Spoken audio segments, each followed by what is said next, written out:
प्यारे छात्रों, कैसे हैं आप लोग।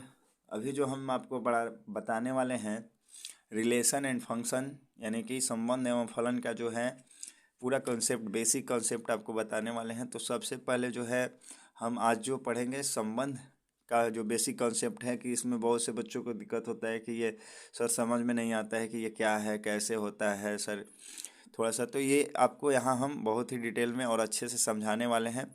तो वीडियो को पूरा देखें और मुझे आशा है कि आपको ये पूरे पूरे समझ में आ जाएगी। तो चलिए शुरू करते हैं। तो सबसे पहले जो देखते हैं कि संबंध, संबंध जो शब्द है इसका शाब्दिक अर्थ क्या होता है ना। संबंध यानी कि रिलेशन। तो रिलेशन तो ऐसे हम लोग का शाब्दिक अर्थ देखें तो ये हिंदी में या हमारे बोलचाल की भाषा में भी, जैसे कि हमारा जो संबंध होता है अपने फैमिली में मेंबर्स के साथ होता है, या जो भी हमारे रिलेटिव्स हैं, संबंधी हैं, उनके साथ जो संबंध होता है तो वो एक तरह का वो संबंध होता है। लेकिन यहाँ पे उस तरह के संबंध की बात नहीं है। ये जो गणित से कुछ, गणित में जो है अलग तरह से संबंध को परिभाषित करना है और इसको समझना है, पूरे बेसिक कंसेप्ट को समझना है कि ये क्या होता है और कैसे होता है। तो देखिए, जैसा कि हम जो संबंध आम जीवन में बनाते हैं तो वो इंसान, व्यक्ति से व्यक्ति के बीच में बनता है। लेकिन यहाँ पे क्या है कि यहाँ जो संबंध बनेगा वो जो बनेगा एक सेट से दूसरे सेट में। तो इसके लिए हमको सेट समझना होगा। सेट जो है 11th में हम लोग को पढ़ना है। समूचय, समूचय से एक समुच्चय से दूसरे समुच्चय में संबंध बनाया जाता है। ठीक, तो ये कंसेप्ट में रखेंगे कि यहाँ जो संबंध बनेगा वो एक समुच्चय से दूसरे समुच्चय में होगा। ठीक, अब जो है कि समुच्चय से समुच्चय में संबंध बनता कैसे है इसको देखते हैं। तो पहले देखते हैं कि आपके पास अगर कोई सेट है, मान लेते हैं कोई समुच्चय है ए, और ए जो है इस तरह से लिखा गया है कि 1 2 3, इसके 3 सदस्य हैं। ठीक, तो ए के 3 सदस्य हैं, 1 2 और 3। ठीक, इस तरह से अगर हम देखें कि अगर हम ए से ए में ही रिलेशन बनाना चाहें, एक समुच्चय से उसी समुच्चय में हम अगर संबंध बनाना चाहें तो कैसे बनता है। तो पहले हम एक समुच्चय से उसी समुच्चय में देखेंगे, फिर जो है एक समुच्चय से दूसरे समुच्चय में संबंध को समझेंगे। तो यहाँ पे संबंध बनाने के लिए सबसे पहले तो हमें चाहिए क्या, कि मतलब दो एलिमेंट चाहिए जिससे कि एक से दूसरे में संबंध बने। दो समुच्चय भी हो सकते हैं। तो हमें ए से ए में समुच्चय में बनाना है, तो ए से ए समुच्चय में बनाना है। तो देखिए, जैसे अगर हम मान के चलें कि हमें जो एक रिलेशन बनाना है आर, आर जो है एक संबंध है जो हमें ए से ए में बनाना है। ए से ए में, इसको ऐसे लिखते हैं कि आर जो है एक संबंध है जिसे हम ए से ए में बना रहे हैं। और तो उस संबंध को, वो संबंध जो होगा ए से ए में बनेगा।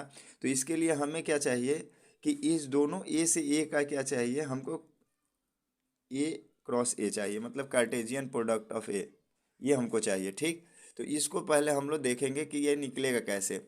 इसको निकालेंगे और इसी में का जो आपका एलिमेंट होता है वो एक रिलेशन को डिफाइन करता है, मतलब परिभाषित करता है। कैसे, तो देखिए, मान लेते हैं हमारे पास ए है, ए है, और इसका हम कार्तीय गुणन निकालना चाहते हैं ए के साथ, है ना।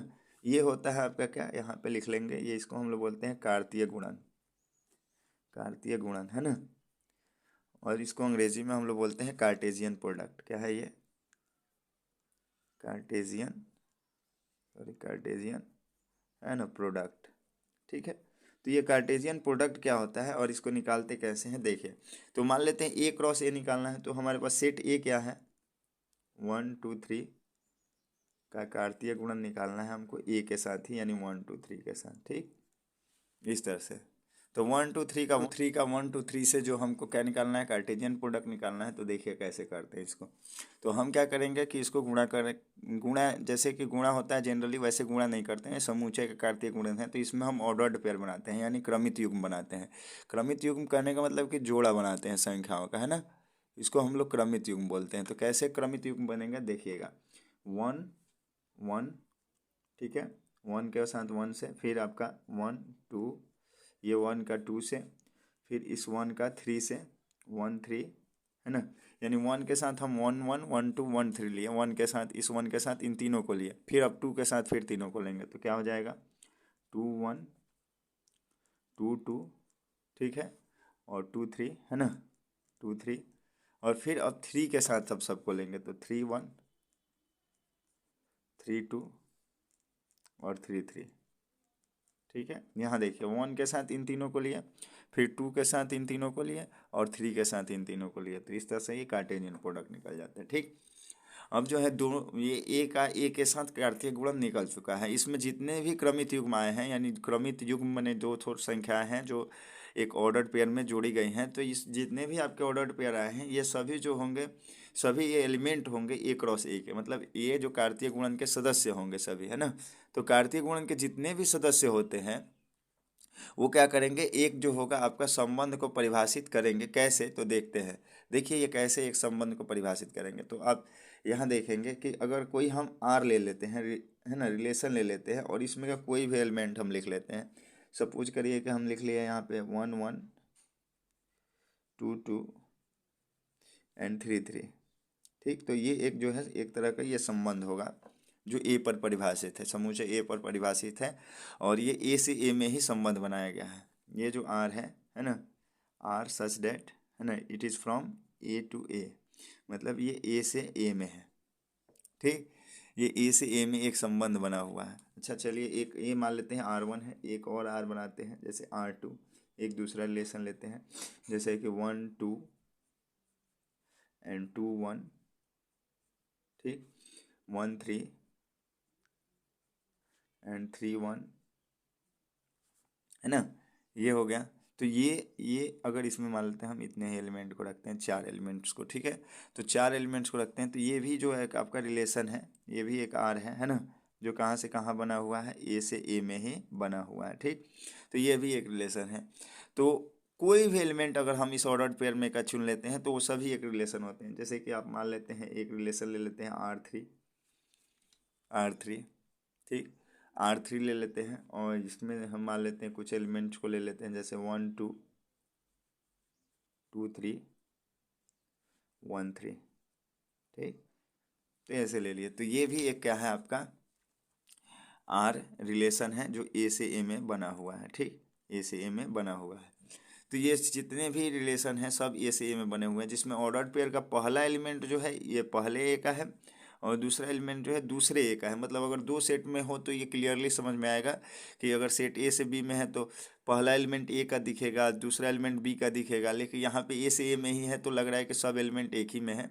तो लेकिन हम यहाँ समझेंगे कि ये पहला जो 1 है ये पहले सेट का है, और दूसरा 2 जो है वो दूसरे सेट का है, और दोनों का ये एक ऑर्डर्ड पेयर एक रिलेशन बता रहा है। ठीक, तो ये रिलेशन होता है। अगर हम इसमें से ऑर्डर्ड पेयर में से कोई भी, सॉरी, ये जो कार्तीय गुणन आया है इसमें से कोई भी एलिमेंट ले लेते हैं तो एक संबंध बनता है ए से ए में। लेकिन अगर हम कोई एलिमेंट ही ना ले तो क्या होगा, जैसे कि हम एक आर रिलेशन लेते हैं और एक भी एलिमेंट ही नहीं लेते हैं, जैसे कि 5, ये 5 जो होता है इम्प्टी सेट को दिखाते हैं, हमने एक भी एलिमेंट चूज ही नहीं किया इसमें, है ना, एक भी ऑर्डर्ड पेयर नहीं चूज किया, तो ये जो रिलेशन होगा ये भी एक रिलेशन होगा। इसको हम लोग बोलते हैं रिक्त संबंध, है ना, यानी इम्प्टी रिलेशन। और एक रिलेशन और बना लेते हैं हम जिसमें हम सभी एलिमेंट्स को ले लेते हैं, all elements of the A cross ए, मतलब जितने भी कार्टेशियन प्रोडक्ट में आए हैं सबको ले लेते हैं। तो देखिए जैसे 1 1 1 2 1 3 2 1 2 2 2 3 3 1 3 2 3 3, ये सब को ले लेते हैं। 1 1 1 2, है ना, 1 3 2 1 2 2 2 3, है ना, फिर आ जाता है 3 1 3 2 और 3 3, ठीक, इस तरह से। तो ये जो हो जाता है आपका, ये हो जाता है यू, यानी यूनिवर्सल रिलेशन, है ना, यूनिवर्सल रिलेशन हो जाता है। ठीक, इसको हम सार्वत्रिक संबंध बोल सकते हैं कि ये सभी एलिमेंट्स को ले लिया गया है। There is no any element left in A cross A which is not in R5, मतलब कोई भी ए क्रॉस ए में कोई ऐसा एलिमेंट नहीं छूटा है जो कि R5 में नहीं हो, सब ले लिए। तो एक तरह से देखिए हमने आपको यहाँ पे बताया कि ये संबंध क्या होता है, कि किसी भी समुच्चय से दूसरे समुच्चय में संबंध बनाने का मतलब है कि उसके क्रॉस प्रोडक्ट यानी ए क्रॉस ए का या ए क्रॉस बी का, है ना, अगर दो संबंध है, दो समुच्चय है ए क्रॉस बी, तो उसके जो कार्तीय गुणन के सदस्य है उसी को ले लेना है। उसी में से कोई भी अगर एलिमेंट आप ले लेते हैं ए क्रॉस बी से या ए क्रॉस ए से, तो वो एक इस ए से ए में या ए से बी में एक संबंध बन जाता है। ठीक, आशा करता हूँ कि आपको संबंध का जो बेसिक कॉन्सेप्ट है कि संबंध क्या होता है ये हमने यहाँ पे बताया आपको, कि कोई भी संबंध जो होता है किसी समूचे से समूचे में बनता है, पहला तो ये, और वो समूचे से समूचे में जो उसका कार्तीय गुणन निकालते हैं समूचे का, उसी का एलिमेंट लिया जाता है। जैसे कि हमने यहाँ 4-5 उदाहरण लेकर के भी आपको बताया। तो आशा करता हूँ कि आपको ये वीडियो पसंद आया होगा। अगर आपको ये वीडियो पसंद आया और संबंध के बेसिक कॉन्सेप्ट को अगर आप समझ पाए हैं तो इस वीडियो को लाइक करें और अपने दोस्तों में शेयर करें। और इसके बाद जो है हम पढ़ेंगे संबंध के प्रकार, कि संबंध कितने प्रकार का होता है, जिससे एग्जाम में क्वेश्चन पूछे जाते हैं, तो उसका बेसिक कॉन्सेप्ट समझेंगे। तो बस इतना ही इस वीडियो में, मिलते हैं अगले वीडियो में, तब तक के लिए धन्यवाद।